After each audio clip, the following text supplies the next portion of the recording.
C'est horrible parce que du coup je vois ta tête là. C'est trop bizarre.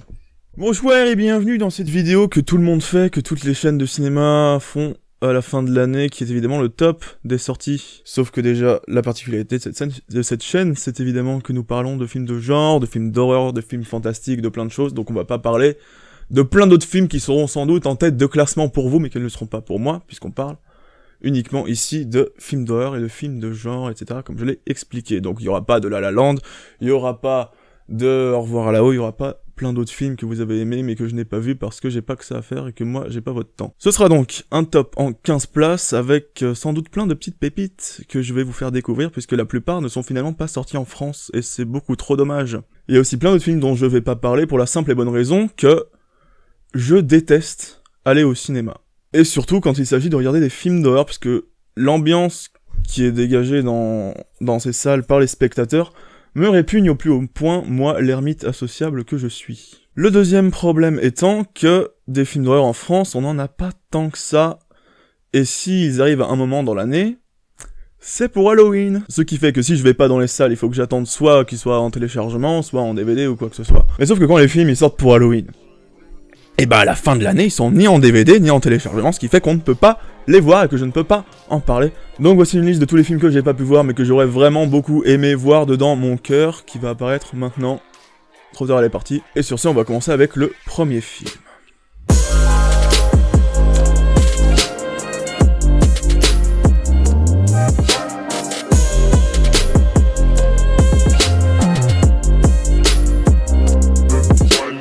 En 15e position, Incarnate de Brad Peyton. Incarnate, j'avais pas placé énormément d'espoir en lui, comme quoi ça aurait pu être un bon film, mais ce qui m'a vraiment donné envie de le voir, c'est ce côté un peu Constantine du personnage principal qui est joué par Aaron Eckhart, parce que c'est un style que j'adore, de voir un exorciste détaché de l'église, détaché des chemins des autres exorcistes qu'on a pu voir au cinéma, et qui un peu entretient une relation, entre guillemets, tu sais, pote, enfin comme si vraiment c'était sa routine, mais genre un travail, genre...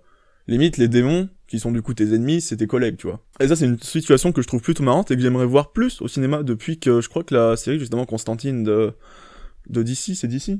C'est DC, Constantine, non? T'en sais rien? Tu t'en fous? Bon. Enfin bref, y a un comics, en tout cas, Constantine, dans ce style-là, je sais plus si c'est DC ou Marvel, qui avait fait une série qui était trop cool et que je crois qu'elle a été annulée et je trouve ça trop dommage parce que c'était trop bien. J'ai pas grand chose à se dire finalement sur ce film, à part le côté Inside You, c'est quelques longueurs, il y a quelques flashbacks qui reviennent un peu trop, qui fait que le film est beaucoup trop long, que je trouve qu'il devrait être, et que du coup il y a des passages qui sont pas nécessaires, parce qu'on comprenne le scénario, et je trouve ça dommage en fait, c'est un peu sa grosse faiblesse, mais sinon les personnages sont cool, le scénario est sympa, enfin un peu classique quoi, mais c'est toujours chouette, et voilà, bon, c'est pas un film incroyable, mais il méritait, je trouve, sa place dans mon classement de l'année. En numéro 14, Carnage Park de Mikey Keating, je sais pas comment ça se dit, Mikey Keating, on va dire. Comment parler de Carnage Park? Carnage Park, qui fait partie de la liste de films dont j'avais pas du tout entendu parler pendant l'année, en fait, et qui, finalement, en regardant les trailers, en me renseignant sur quel film d'horreur était sorti dans l'année, m'avait vachement plu sur le papier. Mais au final, c'est pas très inventif, mais le film a pas grand chose pour lui, mais il a quelque chose qui fait que ça marche, quoi. Enfin, il arrive à créer une atmosphère qui fait que tout va très vite dans ce film, il y a énormément d'événements, même dans les moments où il se passe rien en fait, c'est trop dur à expliquer. Il y a beaucoup de moments de vide, mais c'est pas des longueurs, ça participe toujours à ajouter de la tension dans le film, et je trouve que ça c'est plutôt bien fait, et c'est plutôt une réussite. Même le speech de base est plutôt intéressant, où l'homme devient un loup pour l'homme, et je sais pas comment finir cette phrase intelligemment. Mais dans tous les cas, ça reste un chouette survival, où l'homme est un loup pour l'homme, mais sa seule faiblesse, on va dire pas sa seule faiblesse, mais sa grosse faiblesse, c'est qu'il en dévoile trop, je trouve, sur son antagoniste, et c'est dommage, puisque ça enlève la peur qu'on pourrait avoir de lui, et je trouve ça trop dommage dans ce genre de film, mais ça reste un truc assez original, avec un grain et une patte qu'on voit pas si souvent, en fait, dans ce genre de film, et c'est plutôt cool à voir. Dans tous les cas, je vais pas trop vous en dire, je vous laisserai le regarder, parce que franchement, ça reste une bonne curiosité. Et on va avancer parce qu'on met déjà beaucoup trop de temps. Numéro 13, The Last Girl de Colm McCarthy. The Last Girl, j'en avais entendu parler et je l'avais beaucoup attendu quand il a été annoncé, puisque le speech m'intéressait énormément. De base, je suis un gros fan de tout ce qui est film de zombies, je pense, comme beaucoup de gens. Mais The Last Girl a pour lui qu'il aborde ce sujet d'un ton très différent et étrangement très humaniste du côté des zombies. Et ça, c'est quelque chose qu'on voit pas souvent, et c'est une des principales raisons qui m'a poussé à voir le film. Ça faisait un peu un ovni, en fait. C'était un peu un ovni, ouais, par rapport au cinéma de zombies classique qu'on peut voir, et un peu blockbuster. Sachant qu'il y a les moyens, en fait, derrière ce film, il y a énormément de moyens, et ça rend quelque chose de très propre, mais peut-être un peu trop propre, finalement, qui fait que ça l'enterre un peu, peut-être, dans sa démarche, et de ce qu'il voudrait véhiculer, et ce qu'il voudrait montrer aux spectateurs. Dans tous les cas, ça reste aussi une très bonne curiosité dans ce qui est sorti cette année, et je vous encourage à le voir, si vous en avez marre des films de zombies, où, oh là là, il y a une épidémie, machin, on doit survivre. C'est plus compliqué que ça, puisque vous verrez de toute façon dans le film que zombies et humains sont très proches et ont besoin chacun l'un de l'autre. Numéro 12, Rupture de Steven Spielberg. Ce qui était très bien avec Rupture quand je l'ai regardé, c'est que j'avais quasiment aucun souvenir de sa bande-annonce, ce qui fait que je me suis pris le scénario en pleine gueule et c'était un effet trop cool. Donc je vous encourage à ne pas du tout faire de recherche sur ce film et vous laisser surprendre parce que vraiment l'arrivée du scénario, enfin l'arrivée de l'intrigue dans le film c'est une grande claque dans la gueule et c'est trop bien amené puisque justement l'intrigue t'incite à perdre des repères premièrement puisque du coup le personnage principal va se retrouver isolé de tout ce qu'il connaît et finir enfermé dans ce qui est de plus sombre, de plus ténébreux. C'est un film que je trouve très cool dans la catégorie de film d'horreur puisqu'il aborde le sujet des peurs. Les peurs, on en a entendu parler dans plein de films, mais là elles sont vraiment plutôt bien décrite, enfin, je vous en dis pas trop finalement, parce qu'il faudrait que vous alliez découvrir ça par vous-même en regardant le film directement, mais son traitement de la peur chez l'être humain est plutôt bien vu en fait, et plutôt bien vu dans ce qu'on avait justement vu auparavant dans le cinéma d'horreur, et je trouve que parler de peur humaine au cinéma, dans le cinéma d'horreur, c'est une très bonne idée, et d'exploiter justement un large panel de peurs, parce qu'il y a plein de peurs différentes, on a tous des peurs, mais tous des peurs différentes. C'est pas un film qui fait spécialement peur, par contre, mais c'est un film qui parle des peurs, de la peur, entre guillemets, et c'est un sujet plutôt cool quand on le voit au cinéma, puisque ça met en tête, enfin, ça peut être révélateur de ce que les réalisateurs de films de genre, de films d'horreur, etc., peuvent avoir en tête quand ils écrivent leurs films, quand ils pensent à leur plan, à leur mise en scène, etc. D'ailleurs, la mise en scène dans ce film est plutôt bien, et puis il y a des jeux de lumière assez originaux, enfin non, pas spécialement originaux, mais il y a des jeux de lumière plutôt sympas dans ce film qui font que, justement, qui servent la peur, en fait. Il y a beaucoup de rouge, beaucoup de jaune, qui sont finalement toutes les deux, en tout cas, des couleurs qui sont intimement liées au genre, en fait. Au film de genre, au film d'horreur, avec aussi du vert et du violet, enfin, toutes des couleurs, justement, qui rappellent le cinéma d'horreur. Et c'est plutôt un bon clin d'œil. Tu sais comment ça se prononce, tu sais, les O suédois, les O barrés? C'est pas E, ça se dit pas E? Ou, je sais plus. Œuvredal. On va dire Œuvredal parce qu'on est des bons français. Numéro 11, The Jane Doe Identity de André Œuvredal. The Jane Doe Identity, c'est plus un thriller c'est plus un thriller policier dans comment se déroule le film plutôt qu'un film d'horreur en fait. Puisque le film se découpe en deux parties, une première partie d'enquête justement puisque The Jane Doe Identity qui a été traduit, je sais pas pourquoi, comme ça en français, qui est à la base l'autopsie de Jane Doe, si je traduis en bon français que je suis. Du coup, la première partie du film va être l'enquête justement de cette fameuse autopsie d'un corps dont on n'a aucune information, donc ni nom, ni âge, ni quoi que ce soit. Donc d'abord savoir qui c'est. Jane Doe c'est un pseudonyme, puisque c'est vraiment pas qui c'est. Et puis la deuxième partie quand les légistes apprennent justement qui c'est, pourquoi elle est là, pourquoi elle est morte, pourquoi on l'a retrouvée là où ils l'ont retrouvée. Et la deuxième partie, je trouve, est un peu en trop. Enfin, c'est la partie que j'ai le moins aimé du film. Donc j'ai plus envie de parler de The Jane Doe Identity comme un film policier / thriller, plutôt qu'un film d'horreur. Dans tous les cas, beaucoup de gens ont fini par en parler, je sais pas trop pourquoi, et même moi finalement, je vais quand même vous encourager à le regarder pour cette première partie que j'ai trouvé vraiment cool. La deuxième un peu moins, mais ça reste un chouette film, ça reste un bon moment.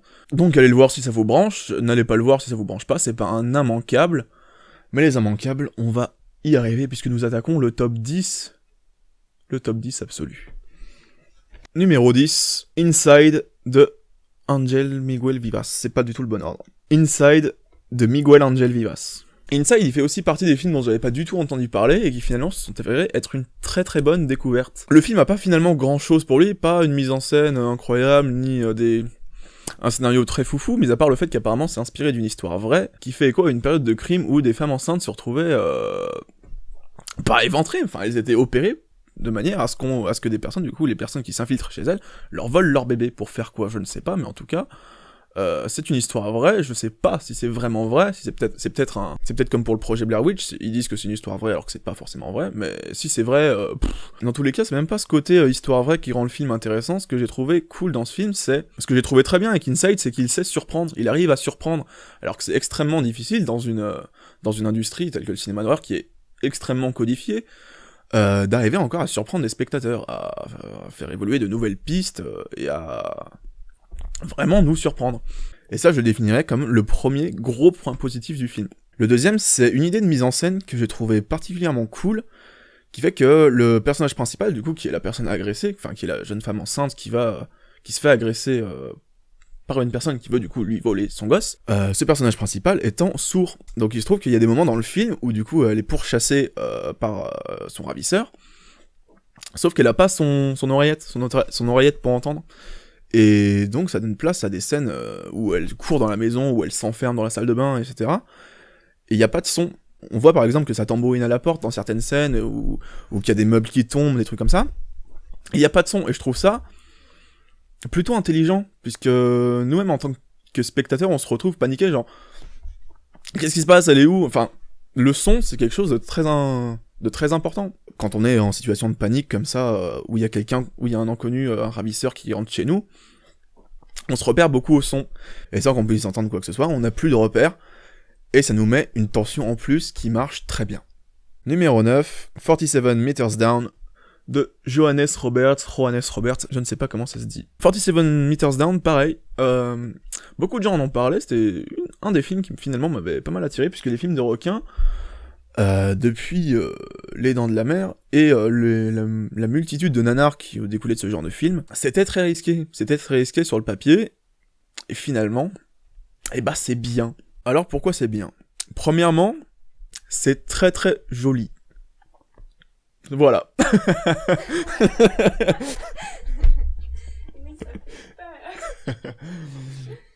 Il faut dire que c'est un film déjà très joliment filmé. Moi, j'aime les belles images, et les belles images, surtout dans les films d'horreur, moi ça me fait très plaisir, et donc je suis gâté. Ensuite, oui, un film avec des requins en 2017, ça peut toujours faire peur. Et c'était un pari très risqué qui est du coup relevé haut la main. Ce qui est rigolo avec 47 Meters Down, enfin en tout cas c'est une réflexion que je me suis fait, que j'ai trouvé plutôt intéressante, c'est que c'est un film claustrophobe dans l'immensité de l'océan.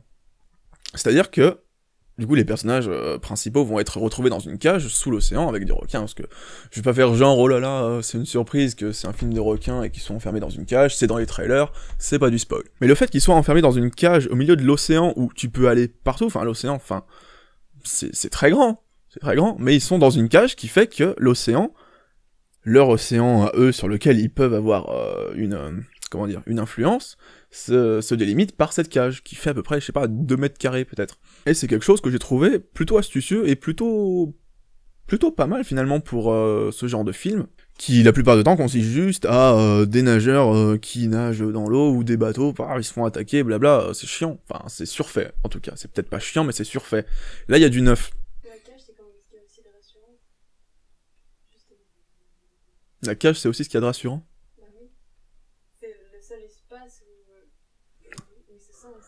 C'est pas bête du tout, c'est très intelligent.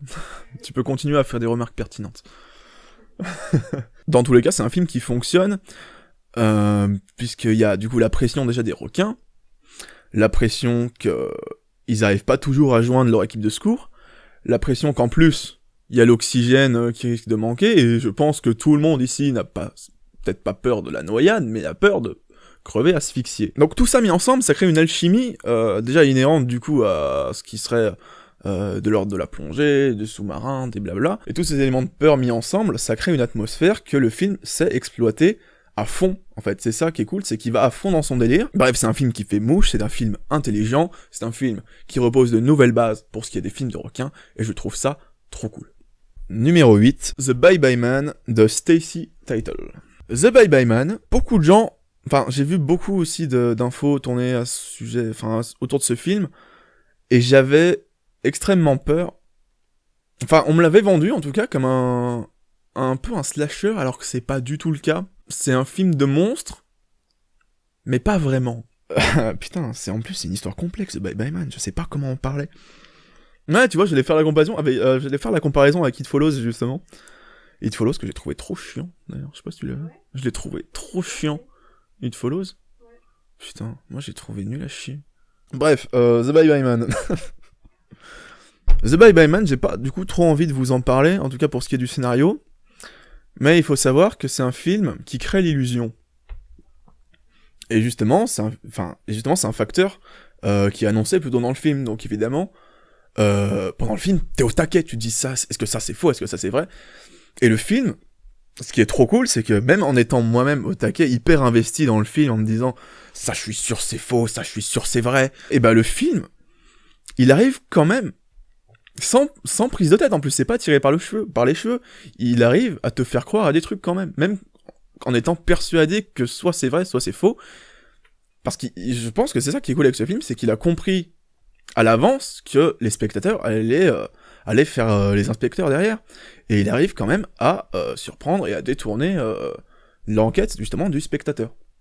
C'est très réussi, et je trouve que à côté de ça, le scénario est pas foufou, enfin, les acteurs sont pas dingues, mais on entre dans la psychose du personnage principal, même en étant persuadé qu'il y a des choses vraies, qu'il y a des choses fausses. Enfin, c'est très dur à expliquer comme ça, mais pour le coup, vraiment, je vous conseille de le regarder. Il y a des films vachement mieux classés dont je vais parler après, qui seront évitables, mais The Bye Bye Man, ça reste une expérience en fait de comment tu perçois l'image, comment tu perçois ce qui est montré, comment tu vis ta place de spectateur. C'est un film donc que si on aime le cinéma, si on aime aller au cinéma, si on aime regarder des films, je pense que The Bye Bye Man est un cas très intéressant à étudier. J'aime bien, des fois j'ai l'impression de dire des trucs intelligents. Numéro 7, Split de M. Night Shyamalan. Je vais pas trop m'étendre sur la place justement de Split par rapport à ce qu'il faisait avant, si c'est un renouveau, si c'est un retour aux sources.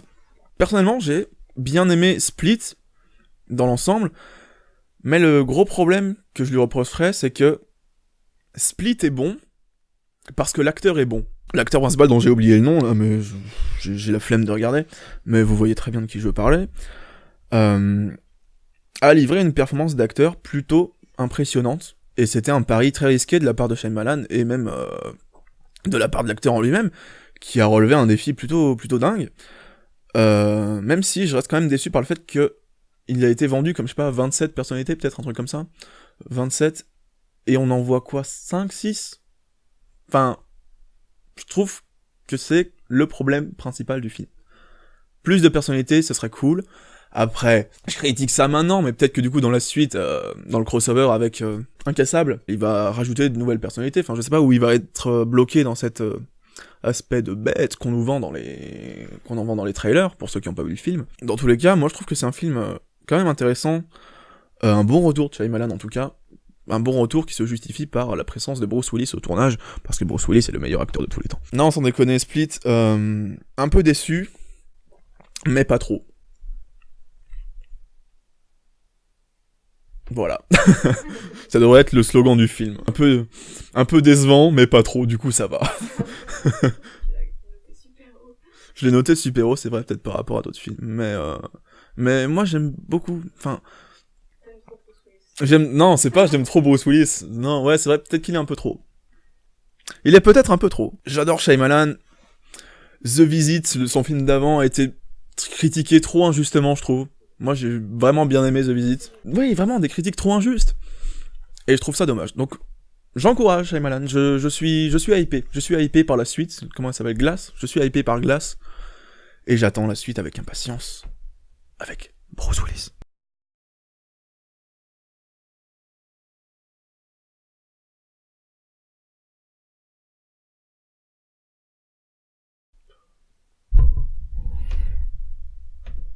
J'ai oublié un film. Pourquoi tu te fous de ma gueule, putain? C'était trop bien. C'était genre la pire déception du monde. Putain, con. Oh là là, putain, mais quel gros con. Mais du coup, ça va, j'ai récupéré ma voix. Du coup, en numéro 5, I Am Not a Serial Killer de Billy O'Brien. Je vais lâcher ce micro, parce que ça fait du bruit parasite, c'est terrible. Alors, I Am Not a Serial Killer, pareil, c'est un des films que j'attendais pas vraiment cette année, sur lesquels je suis tombé il y a pas très longtemps, enfin... il y a genre quelques semaines, et qui fait partie aussi de la liste des films que je considère comme de très bonnes surprises en cette fin d'année. I'm Not a Serial Killer, de quoi ça parle? Ça se passe du coup dans une petite ville américaine où on suit la vie d'un jeune garçon au lycée, collège, je sais pas, ouais, lycée, qui est diagnostiqué sociopathe, c'est-à-dire que il est considéré comme potentiellement capable de commettre un meurtre ou un crime, etc. Donc c'est un film qui parle indirectement du coup de tueur en série, puisque le personnage principal qu'on suit déjà est fan de tueur en série, et apparemment vit très bien sa situation de sociopathe, et c'est un des plus gros points positifs du film, c'est justement que le film est crédible, le film paraît très juste envers comment vit un sociopathe, comment un sociopathe perçoit le monde. Et c'est ça qui est intéressant quand on est intéressé par tout ce qui est film d'horreur, où il y a beaucoup du coup de films dans les slashers, surtout pour ce qui est des tueurs en série.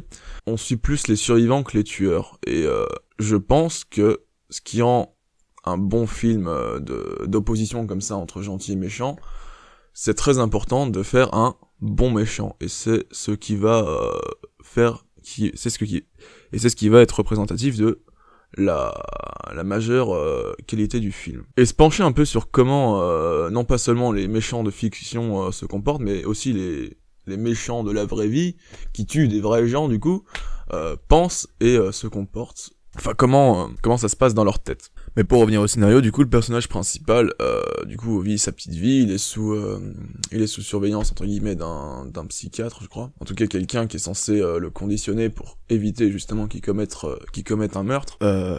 Mais il se trouve que, justement, dans sa petite ville, un tueur en série fait son apparition, et donc, déjà, de base, tous les doutes sont tournés vers lui. Tout le monde pense évidemment que c'est lui. Et lui, à côté, il s'en fout parce qu'il trouve ça trop cool qu'il y ait un tueur dans la...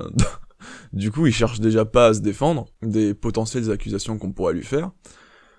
Et derrière ça, il va vouloir mener une enquête. Donc, ça reste un scénario plutôt original, en fonction de comment il perçoit son personnage principal et sa relation avec l'antagoniste. Et à tout ce petit monde, on va ajouter un peu quelques éléments de surnaturel, de fantastique. Et ça donne une très très chouette alchimie, donc je vous conseille vivement de regarder I Am Not a Serial Killer. Les acteurs sont très bons dans leur rôle. C'est un truc dont j'ai pas beaucoup parlé sur les films, c'est les performances des acteurs. L'acteur principal est très bon, les autres acteurs sont très bons aussi.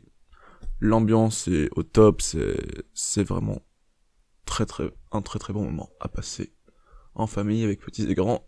Ne faites surtout pas ça. Sur ce, moi je vais aller m'éclater sur mon matelas, je vous laisse avec le raf d'avant-fête, et je vais aller taper une sieste du turfu. Numéro 5, It Comes at Night de Trey Edward Schultz. Je crois que ça se dit Schultz. It Comes at Night. C'est un cas très particulier parce qu'il a, comment dire, il fait partie de ces films qui n'ont pas de scène d'exposition, qui te lâchent vraiment dans leur univers sans aucun indice. Et après, c'est à toi, du coup, en tant que spectateur, d'échafauder ça, il se passe ça, ça vient de là, les causes à effet, etc. J'ai trouvé It Comes at Night vachement cool, pas en tant que film d'horreur particulièrement, mais dans la façon dans laquelle il traite les rapports humains. Puisqu'on parle ici d'une apocalypse qui a l'air d'être...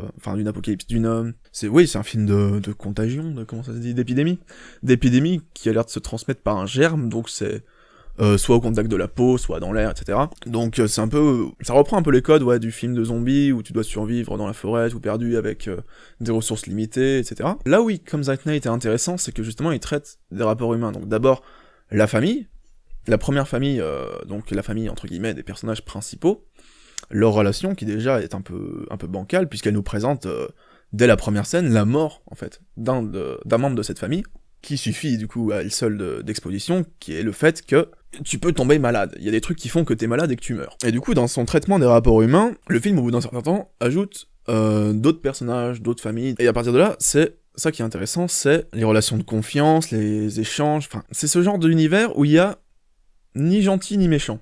Donc on peut pas dire que les personnages principaux, même s'il y a peut-être de l'identification, je sais pas, même si on peut être d'une certaine façon attaché et identifié aux personnages, c'est pas forcément les gentils. Et c'est ça que j'ai trouvé déjà très intelligent. Ensuite, un point que je vais aborder de façon très légère, puisqu'elle concerne un peu la fin du film, c'est un univers où tout peut basculer en une demi-seconde et créer un bordel qui fait que t'es pas bien. À la fin du film, genre vraiment pour de vrai, je l'avais maté hier soir, j'avais fini du coup le film hier à 4h30 du matin, j'ai posé mon ordi, je me suis mis à ce bureau, j'ai fumé une cigarette et j'ai réfléchi. Regardez It Comes at Night. Sérieusement. Numéro 4, j'ai l'impression de faire un point culture. Numéro 4, Get Out de Jordan Peele. Le problème que j'avais avec Get Out, c'est que le discours du le racisme c'est pas bien, ça me fait chier en fait. Je trouve ça vraiment trop politiquement correct, enfin qui fait que on tombe direct un peu dans les clichés